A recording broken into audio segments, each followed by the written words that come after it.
Hydro electric dam. एक गांव में ऋषि और सूरज नाम के दो लड़के रहते थे। उन दोनों में बहुत गहरी दोस्ती थी। वो दोनों बहुत होशियार थे। दोनों क्लास में फर्स्ट आते थे। उन्हें लैब के प्रैक्टिकल्स में भाग लेने का बहुत शौक था। गर्मियों में उस गांव में रात को बिजली नहीं होती थी। साथ साथ उस गांव के पास बहने वाली नदी सूख जाती थी। इसके वजह से खेतों में पानी की सिंचाई नहीं होती और किसान बहुत परेशान होते थे। एक दिन ऋषि सूरज से, सूरज, अपने गांव की मुसीबतें दूर क्यों नहीं होती यार? हमारा देश बहुत तरक्की कर रहा है और आगे बढ़ रहा है, लेकिन हमारा गांव अंधेरे में डूबा हुआ है। हमारे गांव के पास इतनी बड़ी नदी बहती है, लेकिन फिर भी सूख जाती है। सरकार हमारे गांव की ओर लापरवाह क्यों है? सूरज, यार, अगर सरकार को हमारे गांव की परवाह करना हो तो हमें सरकार को अर्जी लिखनी होगी, अधिकारियों से मिलना होगा। पर हमारे गांव के सरपंच जगदीश जी जो पैसे मिलते हैं वो सब हड़प जाते हैं और हमारे गांव की बिल्कुल चिंता नहीं करते और गांव वाले उनसे पूछने से डरते हैं। ये बात है यार।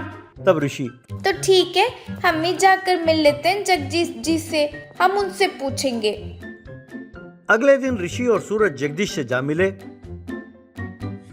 जगदीश, क्या बात है बच्चों, आज इस तरफ कैसे आना हुआ? बात क्या है? ऋषि, सर, आप हमारे गांव के लिए कुछ नहीं कर रहे हैं, यही बात आपसे पूछने आए हैं सर। जगदीश, क्या कहा? मैं कुछ नहीं करता। मैंने जितनी योजनाएं गांव वालों की भलाई के लिए बनाई है, इतना देश में और कोई नहीं करता।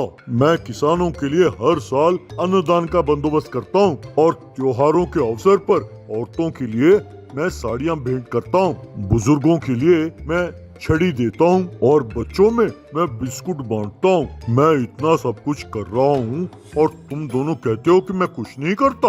हाँ? सूरज, अन्नदाताओं को आप अन्नदान कर रहे हैं सर?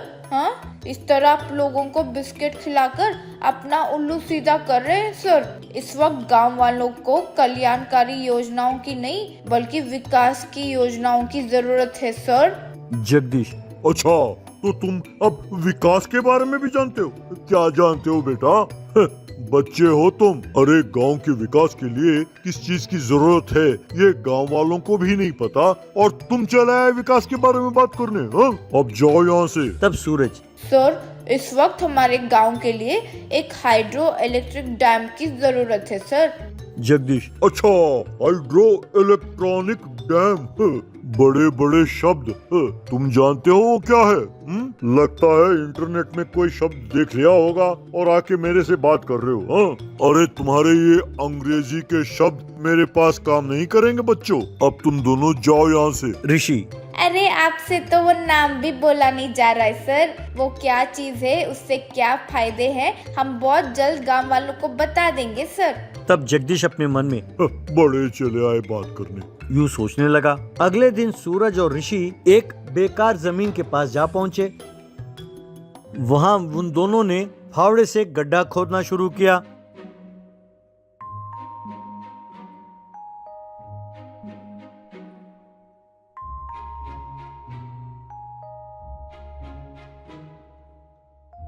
उन दोनों ने काफी मेहनत करके वहां पर एक नदी के बहने का इंतजाम किया।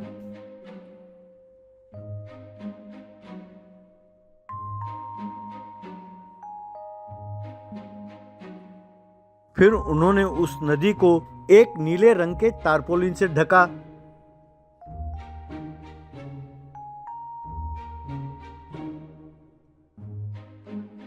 उन्होंने उस नदी पर एक छोटे से डैम का निर्माण किया।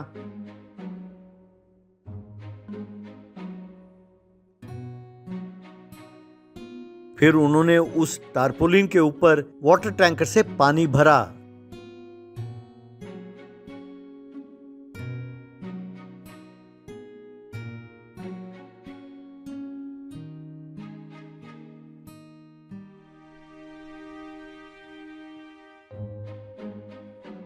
वहां आए हुए लोग और जगदीश ये देखकर हैरान रह गए।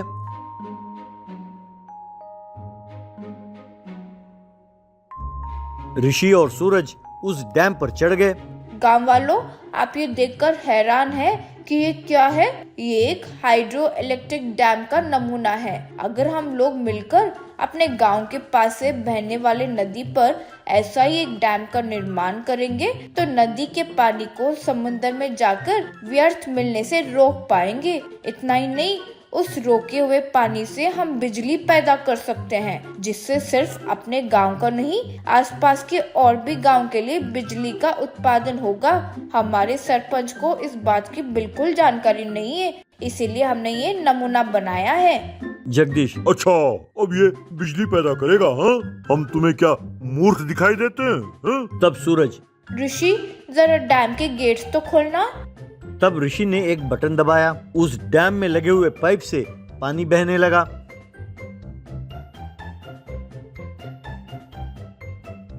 तब सूरज ने उस डैम से लगे हुए मिनी जनरेटर को ऑन किया। जनरेटर चलने लगा। ये देखकर गांव वालों ने जोर से ताली बजाई। मारे शर्म के जगदीश ने सिर झुका लिया। ऋषि और सूरज ने उस हाइड्रो इलेक्ट्रिक डैम का तस्वीर खींचा।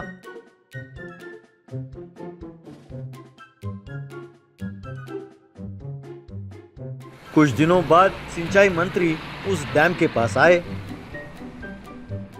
मंत्री ऋषि और सूरज से, बच्चों, आपने जो फोटो भेजा है वो मैंने गौर से देखा। हमारे इंजीनियर बताते हैं कि आपने जो फोटो भेजा है उस हिसाब से बहुत ही कम खर्चे में हम तुम्हारे गांव के पास वाले नदी में डैम बनाकर बिजली का उत्पादन कर सकते हैं। इसीलिए मैं उस डैम की मंजूरी दे रहा हूँ। मुझे पता चला है कि इस गांव का सरपंच जगदीश बेईमान आदमी है, उसे तुरंत गिरफ्तार किया जाता है। इतना ही नहीं, इस डैम के निर्माण कार्य की देखरेख स्वयं कलेक्टर साहब करेंगे। और हाँ, सरकार की ओर से आप दोनों को इनाम दिया जाता है।